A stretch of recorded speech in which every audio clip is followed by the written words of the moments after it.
I think we're in a matrix, a digital matrix. The matrix is kind of something that's programmed. It's a bunch of ones and zeros, and it's all digital. Your income and your expenses, it's all digital. The time you put into work, hours are counted, it's all digital. And then you sign up for it. Everything that we don't want to do, we signed up for. Your job, you applied for it. The college, you applied for it. Even the woman or man you choose, you sign up for that.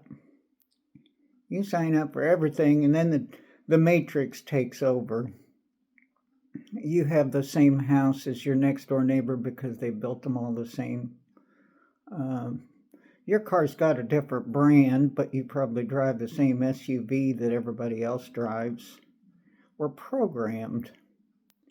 And I think life is like the Matrix, where we all are programmed into, it's almost a way of thinking. I'm a retired guy. Welcome. I appreciate you.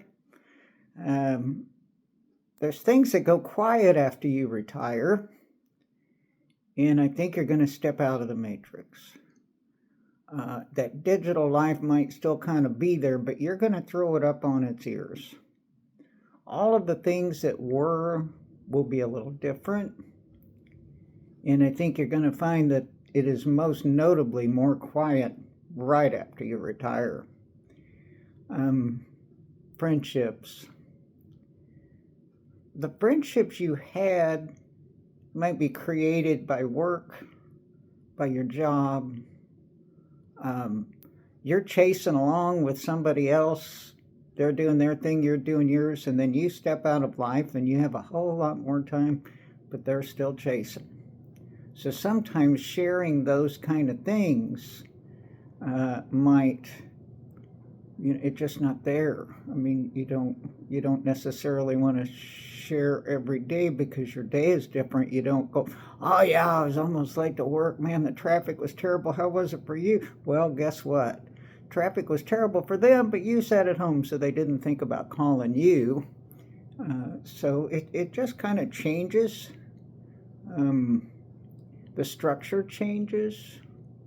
You used to get up at 5:45, be to work by 7. You're interacting, your meals are planned, everything, all the way up to when you finally get home and drop your coat, then you make the family meal or yourself a meal, in my case.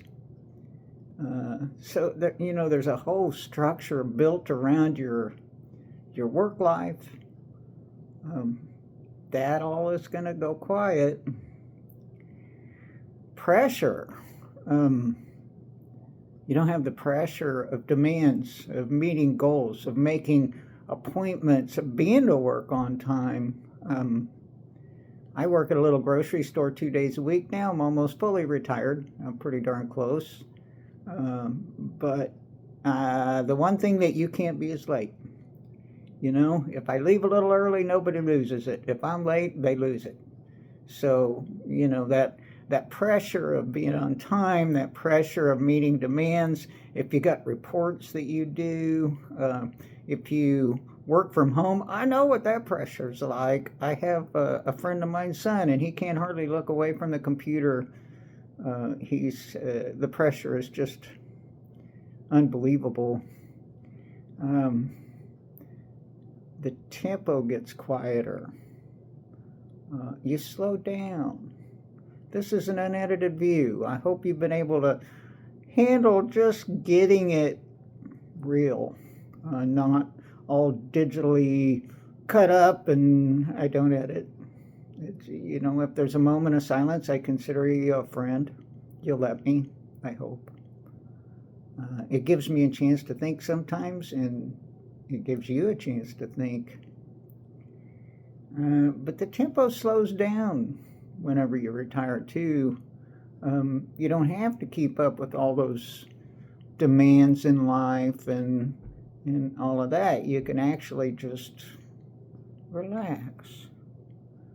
The routine changes. The routine changes pretty dramatically. You used to get up at 5:45. Now you get up whenever. Me personally, I get up pretty early. Seems to me the sun wakes me up. Days are short. This is January 2025. It's cold as sin out there, and we got some snow. You can see that bright window. So we got some snow today, and it's just bitter cold. So I'm not going anywhere. But routine changes pretty dramatically. You don't, when it comes to your routine, you're not having to keep up with all of that stuff. However, knowing all this, your motivation can be redirected. Whenever you have a motivation for a work life, you still want to search on Indeed.com, look for that better job. Hey, I could do that. I see jobs. I go, I could do that. And I go, no, you don't. Your motivation is redirected. Now I can kind of do things that I want to do. This YouTube video is obviously one of them. I've thought about it for quite a while. I have taught in a kind of a classroom setting. I'm not a teacher. But as a representative, I had to teach subjects, so I had the opportunity to stand and talk. And I like this free format, real face-to-face. But your motivation is redirected. You can actually do things you want. I'm doing videos. I have a couple of dollars. I can kind of pay attention to investments and look at that kind of thing. And I say a couple. I don't have a lot. But you kind of do want to grow what you got. You could put things on YouTube. You can put things on Marketplace. You could put things on eBay. There's all kinds of little ways to make money. They have a website now where you can build a whole store on that thing and put it out on the web and design T-shirts and there's a million things you can do, but you can redirect your motivation now. Almost every video now, I know I'm going to say this, but get a pad of paper and a pencil, write this stuff down. Go get your pad of paper. I like the spiral notebooks because you can hang on to things. But get that pad of paper, start writing stuff down, and then make it happen. I mean, really, seriously, I check stuff off with a big check, and I feel pretty good. It's my daily routine, but it's also my goals. You can have a page for each, and then you can have line items and bullet points, and you can have another page that'll kind of cover one bullet point and starts to break it down into real action items. The structure becomes you.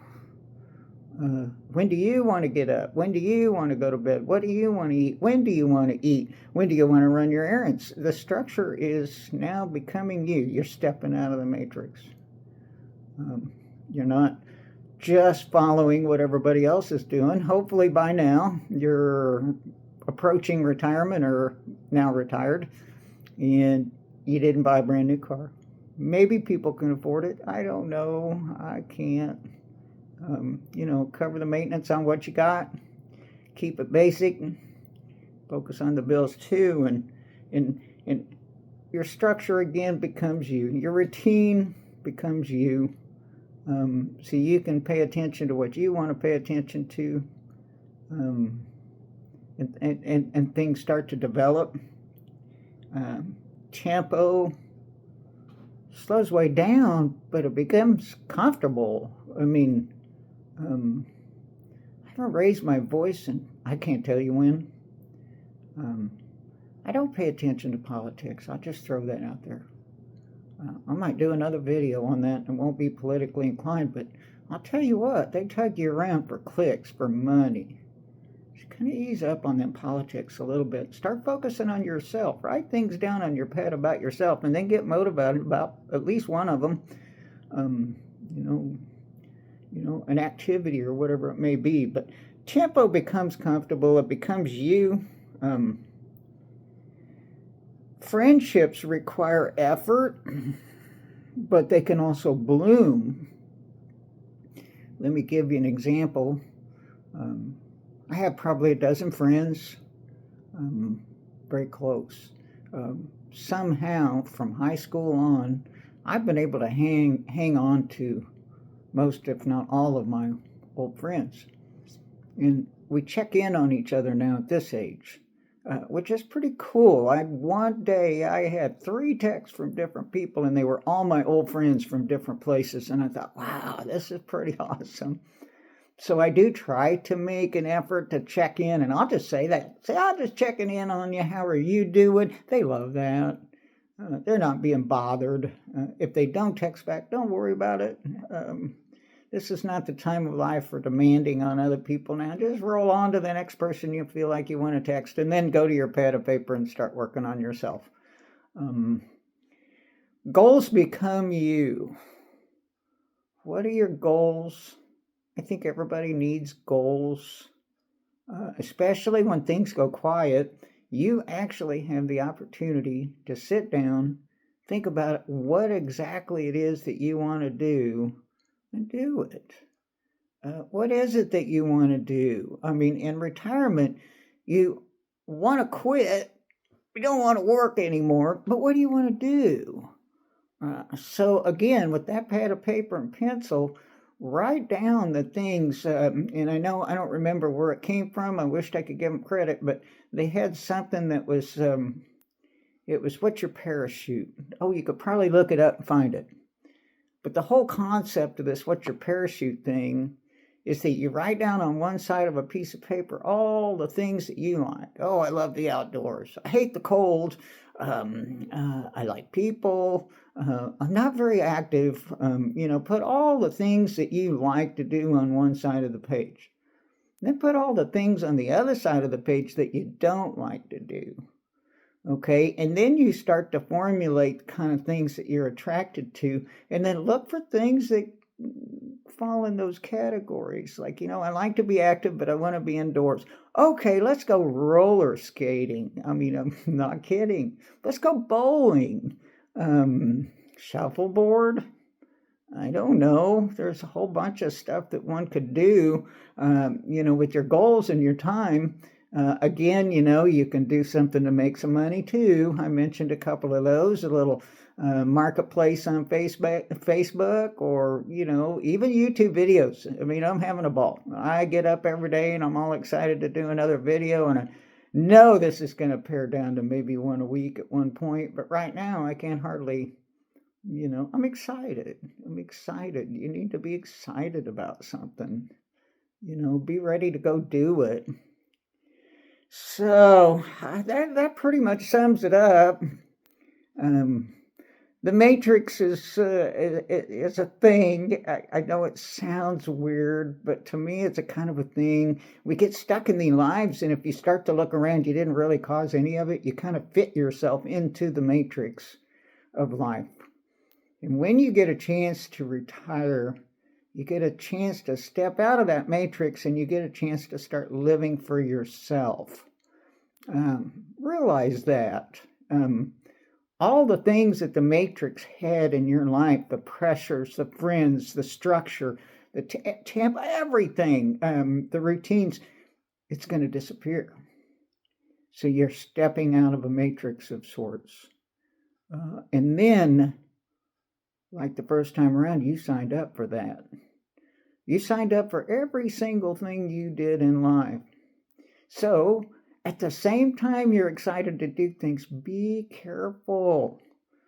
Don't go get another job full time if you're trying to retire. You see what I mean? I mean, be careful what you sign up for. Say, well, I could do that because it will still give me the freedom to do all the other things that I want to do. So you kind of want to be able to choose carefully. If you're single, choose relationships really carefully. And me, I'm single. I mean, I'm a dedicated single person now.